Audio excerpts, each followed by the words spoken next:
आज तपाईहरुलाई म एउटा सानो अनुरोध गर्दैछु। यदि तपाईहरु हाइकिङ जानुहुन्छ भने सकेसम्म आफूले लिएर गएको कुराहरु खाइसकेपछि आफै लिएर जानु होला। अनि अर्को कुरा चाहिँ हाम्रो हाइक फर इन्भाइरोमेन्ट भन्ने हाम्रो इभेन्ट हुन्छ एभ्री विक मोरलेस, अब कहिले महिनामा एकचोटि हुन सक्छ, लगभग हाम्रो एभ्री विक नै हुन्छ। तपाईहरु पनि आउनु होला। अनि हाम्रो कन्सेप्ट चाहिँ नेपाल सफा गर्ने हाम्रो एउटा भिजन मिसन छ। सँगसँगै जङ्क फुडहरु नखाऊ, प्लास्टिक जन्य फोहोरहरु नफालौँ। अनि सँगसँगै चाहिँ के हुन्छ भन्दाखेरि बाटोमा धेरै फोहोरहरु छ।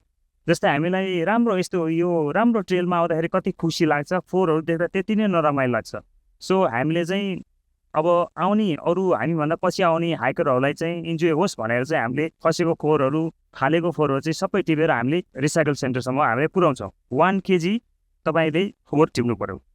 यदि तपाईहरु हाइक फर इन्भाइरोमेन्टमा आउनुहुन्छ भने भोलिन्टियर गर्न चाहनुहुन्छ, एउटा केही इन्भाइरोमेन्टको लागि चाहिँ एउटा कन्ट्रिब्युसन केही दिन चाहनुहुन्छ, म पनि हाइकिङ गर्छु, अब हाइकिङ नगर्ने बानी भएको साथीहरुलाई पनि आउनुस्, हाइकिङ गर्नु रमाइलो गर्नुपर्छ भन्छु म हैन। एभ्री सैटरडे चाहिँ तपाईहरु आउनु भयो भने अब त्यही होलमोल शहरमा चाहिँ अब मोबाइल चलाउने, धुलो मैलो खाने, अब जङ्क फुडहरु खाने, त्यसलाई अलिकति पुरा छोडेर आज हामी चाहिँ यसरी चाहिँ जंगलमा आएर रमाइलो गर्ने नयाँ साथी भेट्न सकिन्छ। Hi everyone, my name is Bianca. I am a writer and a blogger. I am the woman behind the sustainable tourism blog, The Altruistic Traveller. I have been writing about sustainable tourism for about 8 years now. And on that journey, I'm able to connect with people like organizations like Let's Clean Up Nepal and just witness the imperative work that they're doing in their own communities. Waste and plastic pollution is a huge problem in our world, especially in countries where they lack the facilities for waste management. And so, it is really up to the local communities and governing bodies to start to implement these changes to ensure we keep our planet clean. And so, when I see grassroots organizations like this, youth getting into these hikes and sustainable hikes and connecting and cleaning up the planet, it's so inspiring for me to see. And I really feel that I agree with the mission of the organization that change really starts with us. So find your community, get together, run a cleanup, and let's help clean up the planet. Let's help clean up Nepal. Hello everyone, my name is Alexandra. I'm from Germany. I'm currently staying in Nepal because I'm doing a research also here about plastic pollution and human rights. So today I feel really honored that I could join Let's Clean Up Nepal. I really think it's an amazing initiative and we need more people like this, not only in Nepal, but all around the world. Because if we use Nepal as example, it's an amazing country, like beautiful nature, but people keep with their behavior destroying it. Yeah, I really feel amazed that so many young people joined today to clean up and also to think about it. And I hope it's going to change their way of life, and they're also going to talk to people more about it. Because we all live on this same planet and we really need nature to survive. So I think it's a great, important issue. We do that together, we clean up. Not only do the cleanup, but especially also change our behavior in the first place so that not so much plastic ends up in the nature and especially in rivers, polluting then the oceans. So please continue your work and thanks a lot for letting me join today. And Let's Clean Up Nepal-बाट अनि आज हाम्रो यो event चाहिँ एकदमै successful भयो अनि त्यसपछि हामी चाहिँ आज 25 जना पार्टिसिपेन्ट्स थियौँ। Please pack out what you pack in. Please pick up any litter. Every little bit adds up and it'll make a big difference. जाने हो, रमाइलो गर्ने हो, आफ्नो रमाइलोको कारणले अरूलाई दुःख दिने हैन। गाइस हामी हाइकिङ आएको बेला आफूले जे खान्छौ त्यसको प्लास्टिकहरु फोहोरहरु आफ्नै ब्यागमा लगेर घरको डस्टबिनमा अथवा गाडी आउने त्यसमा राख्ने, यसरी बाहिर नराख्ने। त गाडीहरु आउन अप्ठ्यारो छ, गाडीहरु आउँदैन, त्यही भएर आफूले जे खाइन्छ त्यो जङ्क फुड सकेसम्म त नखाने। यदि खाए पनि आफ्नो त्यो प्लास्टिकहरु आफै ब्यागमा राखेर फेरि उता लाने। नमस्ते, मेरो नाम चाहिँ Garima Giri and I am from Jorpati. Actually म के फिल गर्छु भने वेन म हाइकिङ आउँदाखेरि सबैतिर ग्रिनरी हुन्छ नि त, सो अलिकति डस्ट या अलिकति केही कुराले नि त्यो नेगेटिभ इम्प्याक्ट जान्छ कि एउटा पर्सनमा, एउटा टुरिस्टलाई भनौँ न।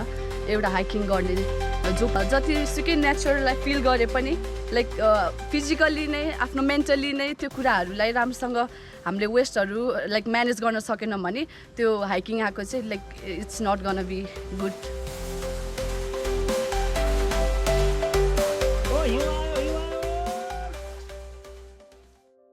Let's clean up and always be aware about keeping environment clean and making things better.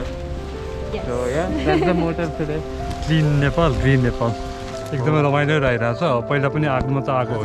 Number 1 मा त नयाँ नयाँ भाइहरूसँग भेटघाट भयो. फेरि दोस्रो नम्बर अब हामीले अलिकति यो सबैजना हाम्रो मेम्बरहरूलाई भेट्न पाउँदा चाहिँ खुसी लाग्छ. खासमा यस हाइकिङमा आउनुको कारण चाहिँ हजुरहरूलाई अब हेल्प गर्नुलाई खाएको प्लास्टिकहरू चाहिँ खाइसकेपछि बोकेर लानु आफैले व्यवस्थापन गर्ने हुन्थ्यो भने हो हैन. आफैले खाएको चाहिँ हैन अब किन त्यतिकै बाटोतिर फाल्ने हैन. यो एक अब मानिस भने एक अब सामाजिक चेतना भएको मान्छे नि त प्लास्टिकहरू चाहिँ अलि हैन व्यवस्थापन गर्दै हुन्थ्यो भन्ने हो के. सरसफाइ गरौँ भन्ने मेसेज दिउँ भन्ने उद्देश्यले चाहिँ म आएको हजुर. मेरो नाम चाहिँ सृष्टि प्रसाई. म चाहिँ करेन्टली ब्याचलर पढ्दैछु. इन्भाइरोमेन्टलाई हामीले सक्दो संरक्षण गर्नुपर्छ. त्यसले डाइरेक्टली इन्डाइरेक्टली हामीलाई नै हो लास्टमा हैन. हेलो एभ्रिवान, म चाहिँ कुशल आचार्य. जङ्क फुडहरू खाइन्छ मेनली त अब इजी टु क्यारी. सो त्यही खाएर त्यही बाटोभरिमा फालिदिरहेको हुन्छ. त्यसले गर्दाखेरि इन्भाइरोमेन्ट चाहिँ डिग्रेड भइरहेछ. जुन यो हामीले अब ग्रिनहरू देखिरहेछ, ग्रिनेरी छ, त्यो नै रहेन भने त यहाँ आउने मजै भएन नि. लाइक त्यसकै लागि आउन आँट्यो हो. लाइक भ्यूहरू राम्रो छ, क्लिन छ. अब काठमाडौँमा धुवा धुलो देखिरहेकोमा नि यहाँ आएर क्लिन देखेपछि यहाँ रमाइलो हुन्छ भनेर आएको हो. त्यही भएर अब यसलाई पनि काठमाडौँ जस्तो बनाइदिनु भयो भने चाहिँ हामीलाई पनि आउनु मजा आउँदैन, अरूलाई पनि आउनु मजा आउँदैन. So let's keep it clean. अनि यही मेसेज दिन चाहन्छु सबै यङ जेनेरेसनलाई. झन् हामी टक्क तलबाट बिहान चाहिँ गयौँ हाइक गर्दै, माथि गएर खाससाजा खाएर अहिले चाहिँ हामी क्लिन गर्दै तल गइरहेको छौँ. मसँग चाहिँ ब्याग छ. Just get back with the footprints. जस्तो यहाँ आउँदाखेरि मेरो एउटा सामान्य बुझाइ, यहाँ फोहोर हुँदैन कहिले पनि. अनि जब मान्छे आउँछ अनि त्यसपछि बल्ल चाहिँ फोहोर चाहिँ एडप हुँदै जान्छ. सकिन्छ टिपौँ, आफू चाहिँ फोहोर नगरौँ. त्यस्तो गर्दाखेरि हामी नेचरलाई एकदमै पोल्युटेड गरिरहेको छु नि त भनेर चाहिँ एउटा काइन्ड अफ मेसेज दिन्छु, इन्सपायर गर्ने ट्राई गर्छु. त हजुरबाट मैले सिक्दै गएँ, मबाट अरूले सिक्दै जाओस्. यसरी नै हाम्रो नेपाललाई सबैले सफा राखौँ भन्न चाहन्छु. सफा राखौँ आफ्नै लागि हो. राम्रै लागिरहेछ. एभ्री टाइम राम्रै लाग्छ होइन, राम्रै भइरहेको हुन्छ. अनि यो एकदम राम्रो मेसेजहरू छोडिराख्नु भएको छ, एकदमै राम्रो. मलाई यो धेरै राम्रो लाग्यो. म मुस्ताङको हो. सो अनि मैले पनि त्यहाँ धेरै देखिरहेको छु. मान्छे टन्नै घुम्न आउँछ तर फोहोर यत्तिकै फालेर चलिदिन्छ है, यताउता हेर्दैन है. पछि त्यही घुम्ने ठाउँ चाहिँ अनि पछि फेरि अब घुम्ने लायकको हुँदैन है. यहाँनिर आउटिङको लागि आउने मान्छेहरू आफ्नो फोहोरहरूलाई राम्रोसँग व्यवस्थापन गर्नु अथवा त्यसलाई चाहिँ हाइक फर इन्भाइरोमेन्टको चाहिँ प्रोग्रामहरूबाट अवश्य इन्भाइरोमेन्ट सरसफाइ र अनि शारीरिक स्वास्थ्यको लागि दुवै चाहिँ कामको लागि चाहिँ अत्यन्त महत्त्वपूर्ण लाभ मिलेको छ भन्ने मेरो आशा छ. हामीले सबभन्दा पहिला प्रकृतिको नजिक रहेर अब इन्भाइरोमेन्टलाई चाहिँ क्लिन गर्दै तपाईँले हाम्रो आफ्नो जीवनमा स्वस्थ खाना खानको लागि जङ्क फुडहरूबाट दूर राखेर विभिन्न किसिमको प्याकेजिङ फुडहरू नखाने र हामीले चाहिँ अर्ग्यानिक चिजहरू ल्याएर खाने. हामीले भएको त्यहाँ गरेको चाहिँ तपाईँको चिजहरू ल्याएको चिजहरूलाई सबै आफ्नो साथमा लिएर गएर विसर्जन गर्ने, जताभावी फोहोर नगर्ने र अनुशासित ढङ्गबाट. साथै अब विदेशी पाहुनाको चाहिँ मुखबाट हामीले एउटा चाहिँ नैतिक शिक्षा पनि पाएका छौँ. उहाँले चाहिँ हामीलाई चाहिँ केही कुराहरूको चाहिँ एउटा चाहिँ स्पिरिचुअल एउटा चाहिँ नलेज पनि दिएर जानुभएको छ र यसलाई पनि हामीले फलो गर्नुपर्छ आगामी दिनहरूमा. र भगवान् मङ्कहरू आएर उहाँहरूले पनि केही कुराहरू यहाँ चाहिँ अब एउटा रिप्रेजेन्ट गर्नुभएको छ होइन. त्यो पनि आधारले हामीले चाहिँ अब एउटा आफ्नो इनर तपाईँको स्पिरिचुअल एउटा चाहिँ राम्रो किसिमको चाहिँ अब चाहिँ बाटोलाई पनि अगाडि बढाउने र हामीले इन्भाइरोमेन्ट र आफ्नो शारीरिक स्वास्थ्यलाई सबैलाई एकैचोटि चाहिँ राम्रो बाटोमा लैजाने भन्ने किसिमको मेसेज हामीले यहाँबाट सिकेको छौँ र आगामी दिनमा यो कुराहरू फलो हुनुहुन्छ भन्ने आशा राखेको छु. उठाउन आउनुहुन्छ नगरपालिकाहरू के आउँदैन जलाउनु. मैले उता खाडा नलगेर जलाउनु. Carry back your own waste. Even if you are able to take 2 wrappers along with you back, it means a lot. You are trying to save that mountain. Hiking गर्नुहोस् तर make sure you don't leave no trace behind. तपाईँ आफ्नो जे लिएर जानुहुन्छ त्यो चाहिँ आफै फिर्ता ल्याएर जति आफूले लिएको छ खानेकुरा होइन, अनहेल्दी कुराहरू नखाने, जङ्क फुडहरू नखाने होइन, राम्रोहरू खानाहरू यस्तो हाइकिङ सँगसँगै अब यसरी सबै क्लिनहरू गरेर हिँड्दा एकदम खुसी लागेछ मलाई. आजको प्रोग्राम चाहिँ हाइक पनि गऱ्यौँ, मास पनि जम्मा गऱ्यौँ, फोहोर पनि र विष्णुद्वार मन्दिरको दर्शन पनि गर्न पाएँ। लेट्स क्लिन अप थेम नै मलाई एकदम धेरै टच गरेको छ। यो थेमले मलाई टच गरेर म यहाँसम्म आइपुगेको। थेम पनि छ होइन, र त्यसपछि हाम्रो हाइकरहरू आउनेले आफ्नो गार्बेज आफै उठाएपछि हाम्रो यो फोहोर नै हुँदैन के। Like we are part of the nation नि त, अनि सबैजनाले फोहोर गर्यो भने त यो सबैजनाको नै रेस्पोन्सिबिलिटी हो। सो सबैजनाले नै क्लिन गर्यो भने त नेचर कलेजहरूबाट चाहिँ लाइक आउटडोर टुरहरू भइरहेको हुन्छ प्रायः चाहिँ। सो अनि लाइक वी क्यान अवेयर। मेरो नाम चाहिँ गङ्गा प्रसाद यादव। अब जताभावी फोहोर नफालिदिनु होला, डस्टबिन छ ठाउँ ठाउँमा डस्टबिन छ त्यहाँ हालिदिनु होला। हामीले यहाँ हाइकिङ गर्दै आउँदाखेरि चाहिँ धेरै प्लास्टिक बोतलहरू अनि त्यसै गरी अरू मेटेरियल्सहरू चाहिँ देख्यौँ होइन। जथाभावी चाहिँ फोहोर नफालिदिनु होला। हाम्रो मोटो भनेको चाहिँ नेपाललाई जुन हाइकिङ डेस्टिनेसनहरू हो, घुम्ने टुरिज्म एरियाहरू हो, त्यसमा चाहिँ होइन तपाईँहरूको एउटा मात्र प्लास्टिक तपाईँहरूले आफैसँग घर लानुभयो भने चाहिँ that will help a lot. So हामीले त्यही गरेको छौँ। हामीले हाम्रो सबै फोहोर चाहिँ ब्यागमा कलेक्ट गरेको छौँ। तपाईँहरू पनि त्यति मात्र गरिदिनुहोस्। त्यसले गर्दाखेरि चाहिँ नेपालको टुरिज्म र अनि इन्भाइरोमेन्ट धेरै राम्रोसित जोगिन्छ। त्यो खाइसकेको खाजा चाहिँ त्यो डस्टबिनमा डस्ट हुने खालको बोतलहरू चाहिँ हाम्रो ब्यागमै छ। हामीले आफूले रियुज गर्न पनि पाइयो नि त, त्यतिकै किन फाल्ने। सफा गर्दै जाने हो भने हाम्रो हाइकिङ ट्रेलहरू चाँडै सफा हुन्छ भन्ने लाग्छ। हेलो भ्युअर्स, म चाहिँ दीप कार्की। यहाँ चाहिँ अहिलेको चाहिँ हाम्रो लेटेस्ट इनिसिएटिभ चाहिँ के छ भन्दाखेरि सबैजनाले 1 केजी फोहोर उठाउने। त्यो एकदमै सानो कुरा हो, एकदमै सिम्पल कुरा हो होइन, तर त्यसले एकदमै ह्युज डिफ्रेन्स गर्न सक्छ कि। किनकि यदि जस्तै अब हामी नर्मली 20 जनाको ग्रुप छौँ, 20 जना ग्रुपमा सबैजनाले 1-1 किलो उठायो भनेदेखि त 20 किलो हुन्छ नि त। त्यो त ठामको त कति धेरै फोहोर निस्किन्छ नि त। मतलब हामीले सोच्नै सक्दैनौँ कि त्यति धेरै हदसम्म फोहोर गइरहेको हुन्छ कि।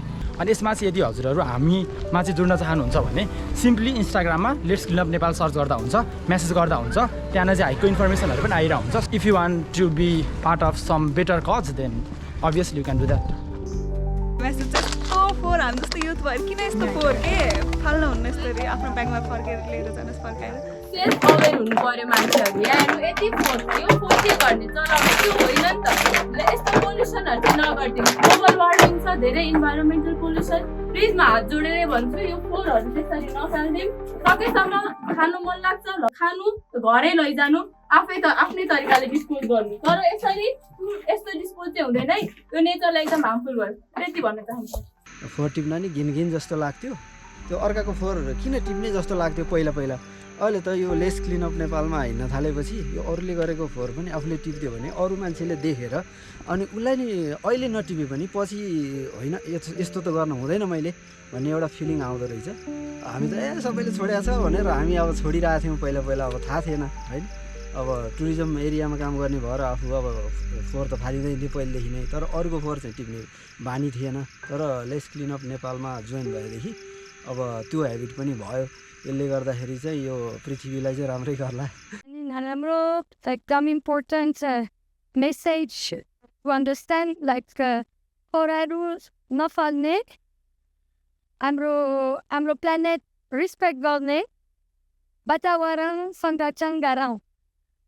अनि any time you walk on the way, बाटोमा हिँडेर try to use less plastic, धेरै कागज नयुज गर्ने।